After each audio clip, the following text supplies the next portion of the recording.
പിതാവിൻ്റെയും പുത്രൻ്റെയും പരിശുദ്ധാത്മാവിൻ്റെയും നാമത്തിൽ ആമേൻ. ഈശോയിൽ ഏറ്റവും പ്രിയപ്പെട്ട എൻ്റെ സഹോദരി സഹോദരന്മാരെ, ഉറവിടങ്ങളിലേക്ക് പ്രാർത്ഥനാപൂർവം സ്വാഗതം. വിശുദ്ധ യോഹന്നാൻ്റെ സുവിശേഷ പഠനത്തിലാണ് നാം ആയിരിക്കുന്നത്. കർത്താവ് തന്നിരിക്കുന്ന ഈ വിലപ്പെട്ട സന്ദർഭത്തെ ഓർത്ത് ദൈവത്തിന് നന്ദി പറഞ്ഞുകൊണ്ട് വചനത്തിൻ്റെ അമ്മയായ പരിശുദ്ധ കന്യകാമാതാവിൻ്റെ മധ്യസ്ഥം ഈ വചന പഠനത്തിൽ നമുക്ക് അപേക്ഷിച്ച് പ്രാർത്ഥിക്കാം. നന്മ നിറഞ്ഞ മറിയമേ സ്വസ്തി, കർത്താവ് അങ്ങയുടെ കൂടെ സ്ത്രീകളിൽ അങ്ങ് അനുഗ്രഹിക്കപ്പെട്ടവളാവുന്നു. അങ്ങയുടെ ഉദരഫലമായി ഈശോ അനുഗ്രഹിക്കപ്പെട്ടവനാവുന്നു. പരിശുദ്ധ മറിയമേ തമ്പുരാൻ്റെ അമ്മയെ, പാപികളാ ഞങ്ങൾക്ക് വേണ്ടി ഇപ്പോഴും എപ്പോഴും ഞങ്ങളുടെ മരണസമയത്തും തമ്പുരാനോട് അപേക്ഷിച്ചു വരണമേ. ആമേൻ. പ്രിയപ്പെട്ടവരെ, ഏറ്റവും സന്തോഷത്തോടെ നിങ്ങളെ ഈ പുതിയ എപ്പിസോഡിലേക്ക് സ്വാഗതം ചെയ്യാൻ ഞാൻ കർത്താവിൻ്റെ നാമത്തിൽ വളരെ സന്തോഷിക്കുന്നു. ഇത് ദൈവം തന്ന വലിയ അനുഗ്രഹമായിട്ട് ഞാൻ കാണുകയും ചെയ്യുന്നു. നിങ്ങൾ വചനം പഠിക്കാൻ കാണിക്കുന്ന അതീവ താല്പര്യത്തിന് ഞാൻ ദൈവത്തെ മഹത്വപ്പെടുത്തുകയും ചെയ്യുന്നു. നമ്മൾ യോഹന്നാൻ്റെ സുവിശേഷത്തിൻ്റെ 8 അധ്യായങ്ങൾ പൂർത്തിയാക്കാൻ ദൈവകൃപ നമ്മളെ സഹായിച്ചു. ഇന്ന് നമ്മൾ യോഹന്നാൻ്റെ സുവിശേഷത്തിൻ്റെ 9-ാമത്തെ അധ്യായത്തിലേക്ക് കടക്കുകയാണ്. യോഹന്നാൻ്റെ സുവിശേഷം 9-ാം അധ്യായം ചർച്ച ചെയ്യുന്നത് കൂടാര തിരുനാളിൻ്റെ പശ്ചാത്തലം തന്നെയാണ്. ഈശോ കൂടാര തിരുനാളിന് ഏതാണ്ട് തിരുനാൾ പകുതിയായപ്പോഴേക്കും, ഒരു 3-4 ദിവസമായപ്പോഴേക്കും ഈശോ ജെറുസലേമിലെത്തി എന്ന് നമ്മൾ കഴിഞ്ഞ അധ്യായം പഠിച്ചപ്പോൾ കണ്ടിരുന്നു. അങ്ങനെ എത്തിയ കർത്താവ് ഈശോ മിശിഹ ദേവാലയത്തിലായിരുന്നു ഇത്രയും നേരം.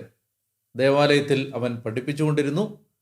ആ പഠിപ്പിച്ചുകൊണ്ടിരുന്ന സമയത്ത് വ്യത്യസ്തങ്ങളായ പ്രതികരണങ്ങൾ യേശുവിൻ്റെ ജീവിതത്തെയും യേശുവിൻ്റെ നിയോഗത്തെയും യേശു ആരാണ് എന്നതിനെ സംബന്ധിച്ച് ജനങ്ങൾക്കിടയിൽ ഉണ്ടായതും, പിന്നീട് യേശു താൻ ദൈവമാണ് എന്ന് ഒരു അവകാശവാദം ഉന്നയിക്കുമ്പോൾ, താൻ യഹോവയാണ് എന്ന് പറയുമ്പോൾ അതിനോടുള്ള ജനത്തിൻ്റെ പ്രതികരണവും, അവർ അവനെ ദൈവദൂഷണം ആരോപിച്ച് എറിയാൻ കല്ലുകളെടുത്ത് കൊല്ലാൻ നോക്കുന്നതും, യേശു അവിടെ നിന്ന് ദേവാലയത്തിൽ നിന്ന് നിഷ്ക്രമിക്കുന്നതും അവിടെ നിന്ന് സാവധാനം നടന്നു മറയുന്നതുമാണ് നമ്മൾ 8-ാം അധ്യായത്തിൽ കണ്ടത്.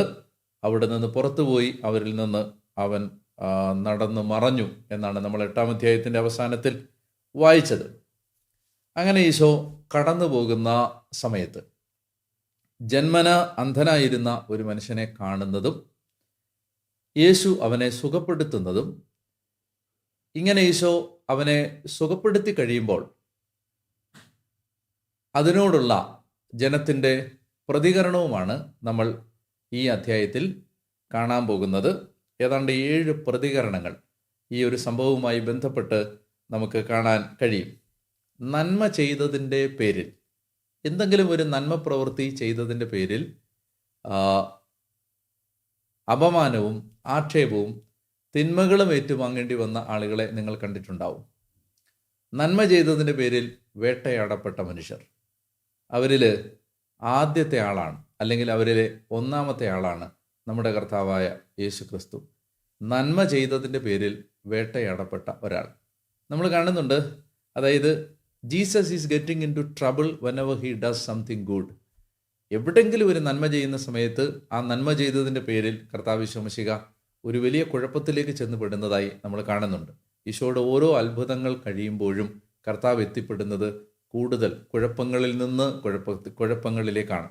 അപ്പോൾ നിങ്ങൾ ഏതെങ്കിലും ഒരു നന്മ ചെയ്തതിൻ്റെ പേരിൽ എന്തെങ്കിലും ഒരു പ്രയാസം നിങ്ങൾ അനുഭവിക്കേണ്ടി വന്നിട്ടുള്ള ഒരാളായിരിക്കും. നിശ്ചയമായിട്ടും അങ്ങനെ ഒരാളായിരിക്കും നിങ്ങൾ. ജീവിതത്തിലെ എല്ലാ മനുഷ്യരും നമ്മൾ ചെയ്ത ഏതെങ്കിലും ഒരു നന്മയുടെ പേരിൽ വേട്ടയാടപ്പെട്ടിട്ടുള്ളവരായിരിക്കും. തിന്മ ചെയ്തതിൻ്റെ പേരിലല്ല, നന്മ ചെയ്തതിൻ്റെ പേരിൽ. അപ്പോൾ നന്മ ചെയ്തതിൻ്റെ പേരിൽ വേട്ടയാടപ്പെട്ട്, നന്മ ചെയ്തതിൻ്റെ പേരിൽ വിഷമിപ്പിക്കപ്പെട്ട്, ഇനി ഒരിക്കലും ഒരു നന്മയും ചെയ്യില്ല എന്ന് ഒടുവിൽ തീരുമാനിച്ച് അങ്ങനെ ഒരു പ്രത്യേക അവസ്ഥയിലായിരിക്കുന്ന ആരെങ്കിലും ഉണ്ടെങ്കിൽ നിങ്ങളോട് ഈ പ്രഭാതത്തിൽ, ഈ സായാഹ്നത്തിൽ, ഈ മധ്യാഹ്നത്തിൽ കർത്താവ് പറയാൻ ആഗ്രഹിക്കുന്നു. അതായത് നന്മ ചെയ്തതിൻ്റെ പേരിൽ കുഴപ്പത്തിലായ 1-ാമത്തെ ആൾ ഞാനാണ്. അതുകൊണ്ട് അതിൻ്റെ പേരിൽ നിങ്ങൾ നന്മ ചെയ്യുന്നത് അവസാനിപ്പിക്കരുത്. ഇവിടെ കർത്താവ് ഈശോ മിശിഹ ഈ മനുഷ്യനെ സുഖപ്പെടുത്തുന്നതിൻ്റെ അനന്തരഫലമായി കർത്താവ് എത്തിച്ചേരുന്ന പല വിഷമഘട്ടങ്ങളെക്കുറിച്ചും ഈ അധ്യായം നമുക്ക് പറഞ്ഞു തരുന്നുണ്ട് എന്ന് ഞാൻ ആമുഖമായിട്ട് സൂചിപ്പിച്ചു എന്നേ ഉള്ളൂ. ഞാൻ പറഞ്ഞിരുന്നു, ഏതാണ്ട് വ്യത്യസ്തങ്ങളായ 7 പ്രതികരണങ്ങൾ നമുക്ക് ഈ സംഭവവുമായി ബന്ധപ്പെട്ട് വിവിധ മനുഷ്യർ പ്രകടിപ്പിക്കുന്നതായി കാണാൻ കഴിയും. നമുക്കത് ഈ എപ്പിസോഡിൻ്റെ പല ഭാഗങ്ങളിലായി കാണാനായിട്ട്, ഈ അധ്യായത്തിൻ്റെ പല ഭാഗങ്ങളിലായി കാണാൻ നമുക്ക് പരിശ്രമിക്കാം. യോഹന്നാന്റെ സുവിശേഷം 8-ാം അധ്യായത്തിൻ്റെ 12-ാമത്തെ വാക്യത്തിൽ യേശു പറഞ്ഞിരുന്നു, ഞാനാണ് ലോകത്തിൻ്റെ പ്രകാശം. അത് തന്നെ യോഹന്നാന്റെ സുവിശേഷം 9-ാം അധ്യായത്തിൻ്റെ 5-ാമത്തെ വാക്യത്തിലും ഈശോ പറയുന്നുണ്ട്, ഞാൻ ലോകത്തിൻ്റെ പ്രകാശമാണ്. ഈ സംഭവത്തെ നമ്മൾ കാണേണ്ടത് ലോകത്തിൻ്റെ പ്രകാശമാണ് ഞാൻ എന്ന ഒരു അവകാശവാദം ഉന്നയിച്ച കർത്താവായ യേശു ക്രിസ്തു ലോകത്തിൻ്റെ പ്രകാശമാണ് താനെന്ന് പറയുമ്പോൾ അവൻ എന്താണ് ഉദ്ദേശിക്കുന്നത് എന്നത് അവൻ പ്രവൃത്തിയിലൂടെ കാണിച്ചു തന്നതാണ്, കാണിച്ചു കൊടുത്തതാണ്. അന്ധനെ സുഖപ്പെടുത്തിയ സംഭവം ഞാൻ ഒന്നുകൂടെ പറയാം. താൻ ലോകത്തിൻ്റെ പ്രകാശമാണ് എന്ന ഒരു അവകാശവാദം ഉന്നയിച്ച കർത്താവായ യേശു ക്രിസ്തു താൻ ലോകത്തിൻ്റെ പ്രകാശമാണ് എന്ന് പറഞ്ഞപ്പോൾ എന്താണ് ഉദ്ദേശിച്ചത് എന്ന് തെളിയിച്ചു കൊടുക്കുന്നതാണ്, കാണിച്ചു കൊടുക്കുന്നതാണ് അന്ധനെ സുഖപ്പെടുത്തുന്ന ഈ സംഭവത്തിലൂടെ നമ്മൾ കാണുന്ന പ്രധാനപ്പെട്ട ഒരു പ്രമേയം. അപ്പോൾ അതുകൊണ്ട് തന്നെ നമുക്ക് ഈ സംഭവത്തെ വളരെ വിശദമായി പരിശോധിക്കേണ്ടതുണ്ട്. അതാണ് ഒരു കാര്യം നിങ്ങൾ ഈ സംഭവത്തിലേക്ക് കയറുന്നതിന് മുമ്പ് തന്നെ ഹൃദയത്തിൽ വെച്ചിരിക്കേണ്ടത്. യേശു ലോകത്തിൻ്റെ പ്രകാശമാണെന്ന് പറയുമ്പോൾ എന്താണ് അതിൻ്റെ അർത്ഥം എന്ന് നമുക്ക് മനസ്സിലാക്കി തരുന്ന ഒരു എപ്പിസോഡാണ് ഈ അന്ധനെ സുഖപ്പെടുത്തുന്ന സംഭവം. ഇനി നമുക്ക് ആ ഭാഗം വായിച്ച് മുന്നോട്ട് പോകാം. അവൻ കടന്നു പോകുമ്പോൾ, എവിടെ നിന്നാണ് കടന്നു പോകുന്നതെന്ന് നമ്മൾ മനസ്സിലാക്കി. ദേവാലയത്തിൽ നിന്ന് കൊല്ലപ്പെടാനുള്ള സാധ്യതയുണ്ട് എന്ന് കണ്ടപ്പോൾ അവിടെ നിന്ന് നടന്നു മറഞ്ഞ യേശു കടന്നു പോകുമ്പോൾ ജന്മനാ അന്ധനായ ഒരുവനെ കണ്ടു. ഏതെങ്കിലും ഒരു പ്രത്യേക കാലഘട്ടത്തിൽ ഇടയ്ക്ക് വെച്ച് കാഴ്ച നഷ്ടപ്പെട്ട ഒരാളല്ലിത്, മറിച്ച് ഇയാൾ ജന്മന പിറവിയിലെ അന്ധനായിരുന്നു, പിറവിയിലെ കുരുടനായിരുന്നു ഇയാൾ. അപ്പോൾ അങ്ങനെ ഒരാളെ അവർ കണ്ടുമുട്ടുകയാണ്. യേശുവിൻ്റെ കൂടെ ശിഷ്യന്മാരുണ്ട്. ശിഷ്യന്മാർ യേശുവിനോട് ചോദിച്ചു.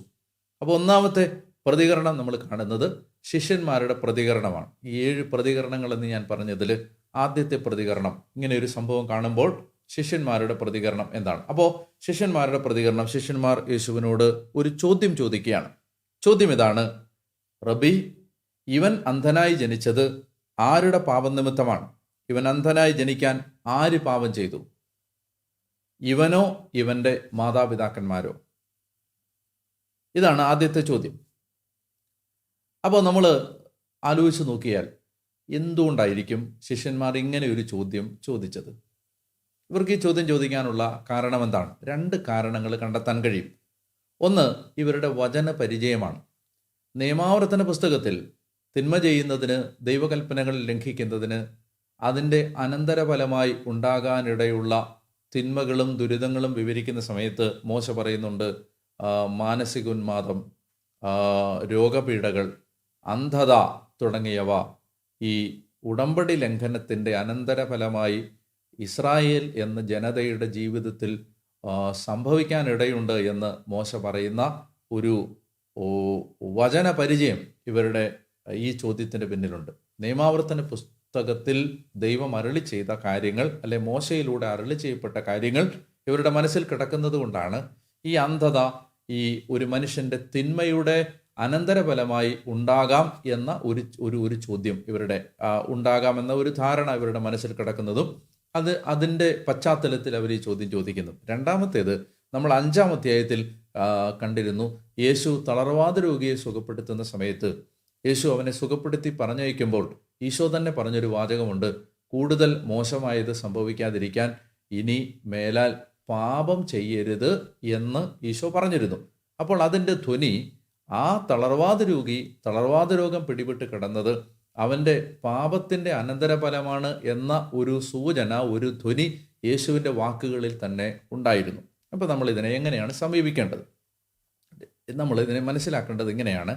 അതായത് ബൈബിളിൻ്റെ മൊത്തത്തിലുള്ളൊരു പ്രബോധനം അനുസരിച്ച് മനുഷ്യൻ്റെ ദുരിതങ്ങൾ, സഹനങ്ങൾ പാപത്തിൻ്റെ അനന്തരഫലമായി ഉണ്ടാകാം. പാപത്തിൻ്റെ അനന്തരഫലമായി മനുഷ്യൻ കടന്നു പോകേണ്ടി വരുന്ന ദുരിതങ്ങളുണ്ട്.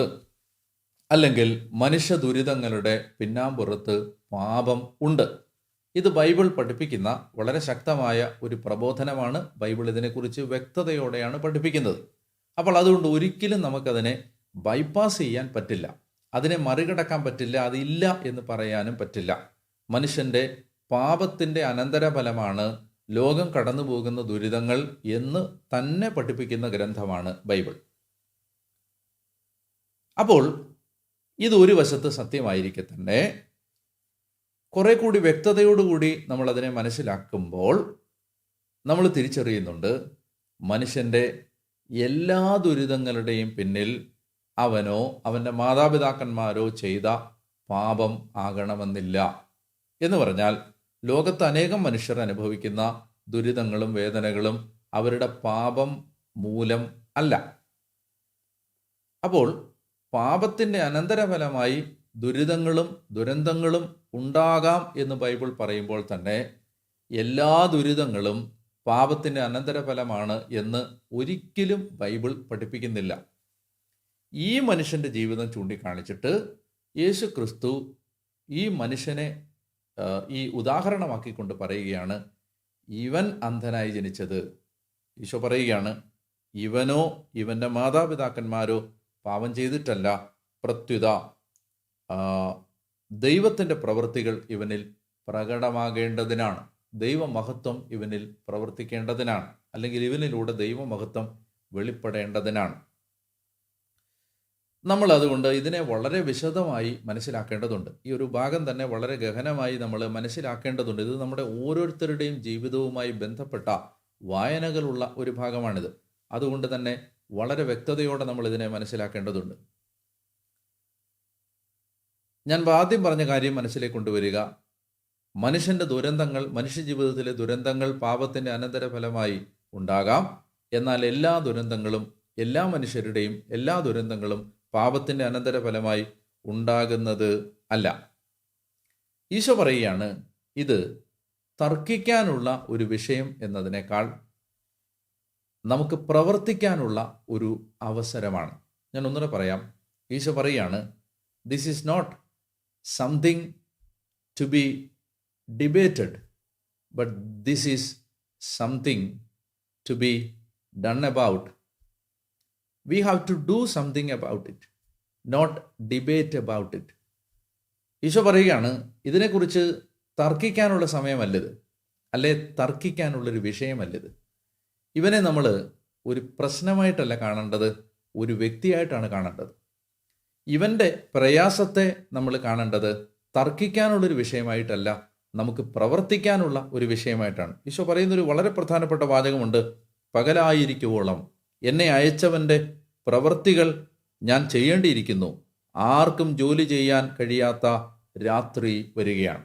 അതായത് ഈശോ പറയുകയാണ്, ഇപ്പോൾ ഈ പ്രശ്നം നമുക്ക് ഇതെന്തുകൊണ്ട് ഉണ്ടായി എന്ന ചോദ്യം ചോദിക്കാൻ നമ്മെ പ്രേരിപ്പിക്കുന്നതിന് പകരം നമ്മെ ഇത് പ്രേരിപ്പിക്കേണ്ടത്, ഇത് എന്തിലേക്ക് നയിക്കും, ഇതിലൂടെ എന്ത് പുറത്തു വരും, ഈ പ്രയാസത്തിലൂടെ ഇയാൾ അല്ലെങ്കിൽ ഇയാളോട് ചേർന്ന് നിൽക്കുന്നവർ അല്ലെങ്കിൽ ഈ ചോദ്യം ചോദിക്കുന്നവർ എന്ത് തിരിച്ചറിവിലേക്കും ബോധ്യങ്ങളിലേക്കും മഹത്വത്തിലേക്കും തിരിച്ചു വരും, പുറത്തു വരും എന്ന ചോദ്യമാണ് നമ്മൾ മനുഷ്യൻ്റെ ഏത് പ്രയാസത്തിൻ്റെ മുമ്പിൽ നിൽക്കുമ്പോഴും ചോദിക്കേണ്ട ഒരു പ്രധാനപ്പെട്ട ചോദ്യം. ഞാൻ കുറെ കൂടി അത് ഒന്ന് വിശദീകരിക്കാൻ ശ്രമിക്കുകയാണ്. അതായത് ഏതെങ്കിലും ഒരു ദുരന്തം, ഉദാഹരണത്തിന് വയനാട് മനുഷ്യർ മലവെള്ളപ്പാച്ചിലിൽ മരിക്കുമ്പോൾ, കൊല്ലപ്പെടുമ്പോൾ, ഇതെന്തുകൊണ്ട് ദൈവം അനുവദിച്ചു, അല്ലെങ്കിൽ ദൈവത്തിന് ശക്തിയില്ലേ, ദൈവം ഉറങ്ങുകയായിരുന്നോ, ദൈവം ഇല്ലേ, ഈ ചോദ്യങ്ങൾ ചോദിച്ച് നമ്മൾ ഇത് ഡിബേറ്റ് ചെയ്യുന്നതിന് പകരം ഈ ദുരന്തത്തിൽ വിഷമിച്ച് നിൽക്കുന്ന മനുഷ്യരുടെയും പകച്ചു നിൽക്കുന്ന ഒരു ദേശത്തിൻ്റെയും മുമ്പിൽ നമുക്ക് എന്ത് ചെയ്യാൻ കഴിയും എന്നുള്ളതാണ് ദൈവമനുഷ്യർ ചോദിക്കുന്ന ചോദ്യം. ദൈവമനുഷ്യരുടെ ചോദ്യം അതാണ്. ഇതെന്തുകൊണ്ട് സംഭവിച്ചു എന്നല്ല, ഇത് എന്നെ എന്ത് ചെയ്യാൻ പ്രേരിപ്പിക്കും എന്നതാണ് ഒരു പ്രധാനപ്പെട്ട ചോദ്യം. ഞാൻ കുറെ കൂടി ഇത് പ്രായോഗികമായി മനസ്സിലാവുന്ന ഭാഷയിൽ പറഞ്ഞാൽ, ഇന്ന് പ്രഭാതത്തിൽ ഞാൻ ബലിയർപ്പിച്ചത് മെൻ്റലി ചലഞ്ച്ഡായ, മാനസികമായി വൈകല്യങ്ങളുള്ള അല്ലെങ്കിൽ വിഭിന്നശേഷിയുള്ള കുറച്ച് കുഞ്ഞുങ്ങളെ, 100ഓളം കുഞ്ഞുങ്ങളെ പരിപാലിക്കുന്ന ഒരു ഭവനത്തിലാണ്, ബഹുമാനപ്പെട്ട സിസ്റ്റേഴ്സ് പരിപാലിക്കുന്ന ഒരു ഭവനത്തിലാണ് ഇന്ന് പ്രഭാതത്തിൽ ഞാൻ കുർബാന അർപ്പിച്ചത്. ഞാൻ അവിടെ പോകുന്ന സമയത്തൊക്കെ എൻ്റെ മനസ്സിലേക്ക് വരേണ്ട ചിന്ത, എന്തുകൊണ്ട് ഈ കുഞ്ഞുങ്ങൾ ഇങ്ങനെ വിഭിന്നശേഷിക്കാരായി ജനിച്ചു? അല്ലെങ്കിൽ എന്താണ് ഇവരിങ്ങനെ ജനിച്ചതിൻ്റെ പിന്നിൽ? ഇവരുടെ പാപമോ, ഇവരുടെ മാതാപിതാക്കളുടെ പാപമാണോ? എന്താണ് ഇവരിങ്ങനെ ജനിച്ചത് എന്ന് ചോദിക്കുന്നതിന് പകരം, നോക്കൂ, ഈ സഹോദരിമാർ, ഈ സിസ്റ്റേഴ്സ്, അവരെ ആ ചോദ്യം ചോദിക്കുന്നതിന് പകരം അവരെ പരിപാലിക്കുകയും സംരക്ഷിക്കുകയും അവർക്ക് ഭക്ഷണം കൊടുക്കുകയും അവരെ പരിശീലിപ്പിക്കുകയും അവരെ സമൂഹത്തിൻ്റെ മുഖ്യധാരയിലേക്ക് കൊണ്ടുവരാൻ ഉതകുന്ന വിധത്തിലുള്ള വിദ്യാഭ്യാസം, സമാന്തര വിദ്യാഭ്യാസം നൽകി അവരെ കുറെ കൂടി പ്രബുദ്ധരും, കുറെ കൂടി കഴിവുള്ളവരും, കുറെ കൂടി സമൂഹത്തിന് ഉപകാരപ്പെടുന്നവരുമാക്കി മാറ്റാൻ അവർ തങ്ങൾക്ക് ദൈവം കൊടുത്ത വിഭവങ്ങളെ ഉപയോഗിച്ചു കൊണ്ടിരിക്കുന്നു. അപ്പോൾ എന്തുകൊണ്ട് ഇത് സംഭവിച്ചു, ഇവൻ്റെയോ ഇവൻ്റെ മാതാപിതാക്കന്മാരുടെയോ പാപനിമിത്തം എന്ന് ചോദിക്കുന്നതിന് പകരം ഇതിലൂടെ എനിക്ക് എന്ത് ചെയ്യാൻ കഴിയും എന്ന ഒരു ആറ്റിറ്റ്യൂഡാണ് മനുഷ്യൻ്റെ സഹനത്തിൻ്റെ മുന്നിൽ നിൽക്കുമ്പോൾ നാം സ്വീകരിക്കേണ്ടത് എന്ന ഒരു നിലപാടാണ് യേശു നമുക്ക് പറഞ്ഞു തരുന്നത്.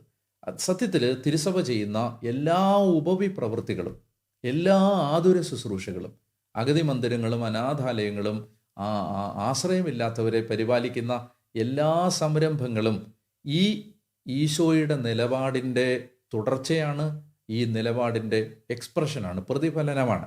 അതായത് സഭ ചെയ്യുന്നത്, നിങ്ങൾ നോക്കൂ, കത്തോലിക്ക തിരുസഭയുടെ അല്ലെങ്കിൽ സഭയുടെ വ്യത്യസ്തങ്ങളായ 10,000-കണക്കിന് ഉപവി പ്രവർത്തന ശുശ്രൂഷകളെല്ലാം തന്നെ ഒരു പ്രയാസത്തിനും ദുരിതത്തിനും ദുഃഖത്തിനും മുമ്പിൽ പകച്ചു നിൽക്കുന്ന ഒരു മനുഷ്യൻ്റെ മുമ്പിലേക്ക് ചെന്നിട്ട് എന്തുകൊണ്ട് ഇവൻ ഇങ്ങനെ സംഭവിച്ചു എന്ന ചോദ്യം ചോദിക്കുന്നതിന് പകരം ഈ സന്ദർഭം ദൈവം അനുവദിച്ചിരിക്കുന്നത് എനിക്ക് ഈ സന്ദർഭത്തിൽ എന്ത് ചെയ്യാൻ കഴിയും എന്ന ഒരു ചോദ്യം ചോദിക്കാനും അതനുസരിച്ച് പ്രവർത്തിക്കാനുമാണ്. അത് സത്യത്തിൽ വലിയ ഒരു കാഴ്ചപ്പാടിൻ്റെ വ്യത്യസ്തതയാണ്, വലിയ ഒരു വേറിട്ട ജീവിതത്തെക്കുറിച്ചുള്ള ഒരു നിരീക്ഷണവും ജീവിതത്തോടുള്ളൊരു സമീപനവും ജീവിതത്തോടുള്ളൊരു കാഴ്ചപ്പാടുമാണ്. അപ്പോൾ അതുകൊണ്ട് this is not a topic to be debated, but this is a topic where I realise or where I am convinced, where I realize what I can do to eradicate, to eliminate this particular crisis. ഇത് തിരിച്ചറിയാനുള്ള ഒരു അവസരമാണ് ഓരോ മനുഷ്യൻ്റെ. അപ്പം അതുകൊണ്ട് പാപത്തിൻ്റെ അനന്തരഫലമാവാം, അല്ലാതിരിക്കാം. ഇത് ഇവൻ്റെ പാപം കൊണ്ട് വന്നതാണെങ്കിലും അല്ലെങ്കിലും, ഇത് ഇവൻ്റെ മാതാപിതാക്കന്മാരുടെ പാപത്തിൻ്റെ ഫലമാണെങ്കിലും അല്ലെങ്കിലും, ഇതൊരു ദേശത്തിൻ്റെ പാപത്തിൻ്റെ ഫലമാണെങ്കിലും അല്ലെങ്കിലും, ഒരു ദുരന്തത്തിന് മുമ്പിൽ ദൈവമക്കൾ സ്വീകരിക്കേണ്ട സമീപനം ചോദ്യങ്ങളല്ല, മറിച്ച് പ്രവർത്തനങ്ങളാണ്. ഇത് നിങ്ങൾക്ക് വ്യക്തമായി എന്ന് ഞാൻ വിചാരിക്കുന്നു. ഇത് ഒരു വശത്ത്. മറുവശത്ത് ഈ മനുഷ്യൻ്റെ ജീവിതം എടുത്താൽ, അല്ലെങ്കിൽ ഈ മനുഷ്യൻ്റെ ജീവിതത്തിൽ ഇതെങ്ങനെ ബാധകമാവുന്നു എന്ന് ചോദിച്ചാൽ, ഈ മനുഷ്യൻ തന്നെ ഇത് എന്തുകൊണ്ട് എനിക്ക് ഇങ്ങനെ സംഭവിച്ചു എന്ന ചോദ്യം ചോദിക്കുന്നതിന് പകരം ഈ ദുരന്തം അനുഭവിക്കുന്ന മനുഷ്യൻ തന്നെ തന്നോട് തന്നെ സ്വീകരിക്കേണ്ട ഒരു നിലപാടിനെക്കുറിച്ചും ഈ ഒരു ശിഷ്യന്മാരുടെ ചോദ്യം നമുക്ക് പറഞ്ഞു തരുന്നുണ്ട്. അതെന്താണ്? അപ്പോൾ അതായത് എനിക്ക് സംഭവിച്ച ഈ ദുരന്തം ഞാൻ കാണേണ്ടത്, എനിക്ക് എന്തുകൊണ്ട് ഇത് സംഭവിച്ചു, എനിക്ക് എന്തുകൊണ്ട് ദൈവം ഇത് തന്നു, എൻ്റെ ജീവിതം ഇങ്ങനെയായല്ലോ, ദൈവം എന്നെ കൈവിട്ട് കളഞ്ഞു, ഈ ചോദ്യങ്ങൾ ചോദിക്കുന്നതിന് പകരം ഇതിലൂടെ എനിക്ക് എന്ത് ദൈവമഹത്വം വെളിപ്പെടുത്താൻ കഴിയും, ഇതിലൂടെ എനിക്ക് ദൈവത്തിൻ്റെ പ്രവൃത്തികൾ പ്രകടിപ്പിക്കാൻ കഴിയുമോ, അതെങ്ങനെയാണ്, അത് ഒന്ന് ഞാൻ വിശദീകരിക്കാൻ നിങ്ങളൊന്ന് ശ്രദ്ധിക്കുക. അതായത് ഈ അന്ധൻ പെട്ടെന്ന് ഈശോ വന്നു അവനെ തൊട്ടു, അല്ലെങ്കിൽ ലോകത്തുള്ള എല്ലാ അന്ധനും സുഖപ്പെടുക എന്ന് പറയുന്നത് വലിയൊരു കാര്യമാണ്. ഒരു രോഗമുള്ള ഒരാൾ പെട്ടെന്ന് ഹീൽ ചെയ്യപ്പെടുക എന്ന് പറയുന്നത് വലിയൊരു കാര്യമാണ്. എന്നാൽ അതേ സമയത്ത് തന്നെ അയാൾ സുഖപ്പെട്ടില്ലെങ്കിലും, അയാൾ സുഖപ്പെടാതിരിക്കുമ്പോഴും അയാൾ മുറിയാതെ, തകരാതെ, അയാൾ ചിതറിപ്പോവാതെ, അയാൾ പല കഷണങ്ങളായി മാറാതെ, അയാൾ ഏകാഗ്രതയോടെ, അയാൾ ഇൻ്റഗ്രിറ്റിയോടെ, അയാൾ സ്നേഹത്തോടെ, അയാൾ കൃതജ്ഞതയോടെ ദൈവം തന്ന ഈ ദുരന്തത്തെ സന്തോഷത്തോടെ സ്വീകരിച്ച് ദൈവത്തിൻ്റെ കൂടെ നിൽക്കുന്നത് അയാൾ സുഖപ്പെട്ടതിനേക്കാളും വലിയ ദൈവപ്രവൃത്തികൾ വെളിപ്പെടുത്തും. ഞാൻ ഒത്തിരി ഇത് പല സന്ദർഭങ്ങളിലായി വിശദീകരിച്ചിട്ടുള്ള കാര്യമാണ്. സഹനങ്ങളെ സന്തോഷത്തോടെ സ്വീകരിച്ച് ക്രിസ്തു ഞങ്ങളുടെ കൂടെയുണ്ട് എന്ന് പറഞ്ഞ് ദൈവത്തെ മഹത്വപ്പെടുത്തുന്ന മനുഷ്യർ സുഖപ്പെട്ടവരെക്കാളും വലിയ ദൈവപ്രവൃത്തികൾ ലോകത്തിന് വെളിപ്പെടുത്തുന്നവരാണ്. ഞാൻ ഒന്നുകൂടെ കുറച്ചുകൂടെ വിശദീകരിക്കാൻ പരിശ്രമിക്കാം. അതായത്, നിങ്ങളുടെ ഒരു രോഗം, നിങ്ങൾക്ക് വന്ന ഏതെങ്കിലും ഒരു മാരക രോഗം, അല്ലെങ്കിൽ എനിക്ക് വരുന്ന ഏതെങ്കിലും ഒരു മാരക രോഗം സുഖപ്പെട്ടു, എന്നെ ദൈവം സുഖപ്പെടുത്തി എന്ന് ഞാൻ ലോകത്തോട് പറയുമ്പോൾ എന്നിലൂടെ ഒരു ദൈവത്തിൻ്റെ പ്രവൃത്തി ഞാൻ വെളിപ്പെടുത്തുകയാണ്. ദൈവം എന്നിൽ സൗഖ്യം പകർന്ന് എന്നെ അനുഗ്രഹിച്ചു. അതൊരു ദൈവപ്രവൃത്തിയെ വെളിപ്പെടുത്തുകയാണ്. എന്നാൽ അതിനേക്കാളും നിങ്ങൾക്ക് ദൈവത്തെ വെളിപ്പെടുത്താൻ കഴിയും. എപ്പോഴാണ്? ഞാൻ സുഖപ്പെടുന്നേയില്ല, ഞാൻ ഈ രോഗത്തിൻ്റെ ഇൻറ്റൻസായ വേദനകളിലൂടെ കടന്നു പോവുകയാണ്. പക്ഷെ അങ്ങനെ കടന്നു പോകുമ്പോഴും ഞാൻ മുറിയാതെയും തകരാതെയും ഞാൻ നിരാശപ്പെടാതെയും ഞാൻ സന്തോഷത്തോടും കൃതജ്ഞതയോടും സ്തോത്രഗീതങ്ങളോടും ആരാധനയോടും നന്ദിയോടും കൂടി എൻ്റെ കർത്താവ് വലിയവനാണ്. ജോബ് പറഞ്ഞതുപോലെ, എൻ്റെ ചർമ്മം അഴുകി അസ്ഥി തെളിഞ്ഞു വന്നാലും ആ അസ്ഥിയിൽ ഞാൻ ദൈവത്തെ മഹത്വപ്പെടുത്തും എന്ന് പറഞ്ഞതുപോലെ, അയാൾ അപ്പോഴും ദൈവത്തിൻ്റെ കൂടെ, അപ്പോഴും ദൈവം വലിയവനാണെന്നും ദൈവം സ്നേഹമാണെന്നും പ്രഖ്യാപിച്ചുകൊണ്ട് നിൽക്കുമ്പോൾ, പ്രിയപ്പെട്ടവരെ, അത് കുറെ കൂടി ഈവൻ ഗ്രേറ്റസ്റ്റായ, കുറെ കൂടി ഉയർന്ന ഒരു ദൈവപ്രവൃത്തി അയാളിലൂടെ വെളിപ്പെടുകയാണ്. ദൈവം സൗഖ്യം പ്രവർത്തിച്ചതിനേക്കാളും വലുതാണ് ഈ സുഖപ്പെടാതിരിക്കുമ്പോഴും അയാൾ ദൈവം വലിയവനാണെന്ന് പ്രഖ്യാപിക്കുന്നതും ദൈവം തരുന്ന ആനന്ദത്തെ അയാൾ വെളിപ്പെടുത്തുന്നതും. അപ്പോൾ കർത്താവ് ഈശോ മിശിഹാ ഇവിടെ പറയാൻ ശ്രമിക്കുന്ന ഒരു കാര്യം, ഈ വലിയ ദൈവപ്രവൃത്തികൾ ഇവനിലൂടെ വെളിപ്പെടുന്നതിനാണ് ഇവൻ അന്ധനായി ജനിച്ചത്, ഇവനും ഇവൻ്റെ ചുറ്റും നിൽക്കുന്നവർക്കും. അതുകൊണ്ട് നമ്മൾ ഈ എപ്പിസോഡിൽ വളരെ ക്രിയാത്മകമായ ഒരു മനോഭാവത്തിലേക്ക് നമ്മുടെ കാഴ്ചപ്പാടുകളെ ഏകാഗ്രമാക്കാനുള്ള ഒരു ക്ഷണം യേശുവിൽ നിന്ന് സ്വീകരിച്ചുകൊണ്ടാണ് ഈ പഠനം അവസാനിപ്പിക്കുന്നത്.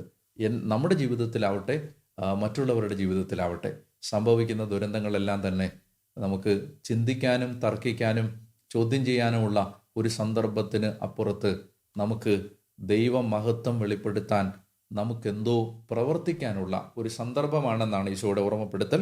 ഒരിക്കൽ കൂടി ഞാൻ ആ ഭാഗം വായിക്കുന്നു. അവൻ കടന്നു പോകുമ്പോൾ ജന്മന അന്ധനായ ഒരുവനെ കണ്ടു. ശിഷ്യന്മാർ യേശുവിനോട് ചോദിച്ചു, റബ്ബി, ഇവൻ അന്ധനായി ജനിക്കാൻ ആര് പാപം ചെയ്തു, ഇവനോ ഇവൻ്റെ മാതാപിതാക്കന്മാരോ? യേശു മറുപടി പറഞ്ഞു, ഇവനോ ഇവൻ്റെ മാതാപിതാക്കന്മാരോ പാപം ചെയ്തിട്ടല്ല, പ്രത്യുത ദൈവത്തിൻ്റെ പ്രവൃത്തികൾ ഇവനിൽ പ്രകടം ആകേണ്ടതിനാണ്.